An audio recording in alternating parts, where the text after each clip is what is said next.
তখন হযরতে জিবরাইল আল্লাহর হাবিবকে বলে, ইয়া রাসূলুল্লাহ, ইয়া হাবিবাল্লাহ, নবী গো, আল্লাহ রাব্বুল আলামিন আপনাকে সালাম দিয়েছেন, আল্লাহ রাব্বুল আলামিন আপনার দিদারের অপেক্ষায় আছেন, আল্লাহ রাব্বুল আলামিন আপনার দিদারের অপেক্ষায় আছেন।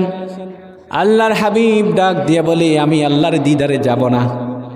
কি বলে? আমি যাব না।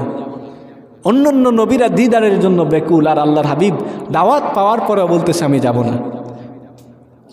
জিবরাইল ডাক দিয়ে বলে, ইয়া রাসূলুল্লাহ, কি জন্য আপনি যাবেন না? কেন আপনি যাবেন না? আল্লাহর হাবিব সাল্লাল্লাহু আলাইহি ওয়াসাল্লাম বলেন, আমি যখন আল্লাহর দিদারে চলে যাব, আমার উম্মতদেরকে আমি কার জিম্মায় রেখে যাব? আল্লাহ রাব্বুল আলামিন যতক্ষণ পর্যন্ত আমার উম্মতের ফয়সালা করবে না, ততক্ষণ পর্যন্ত আমি আল্লাহর দিদারে যাব না। সুবহানাল্লাহ বলেন। যতক্ষণ পর্যন্ত আমার উম্মতের জিম্মাদারের সিদ্ধান্ত না আসবে, ততক্ষণ পর্যন্ত আমি নবী আল্লাহর দিদারে যেতে রাজি হব না।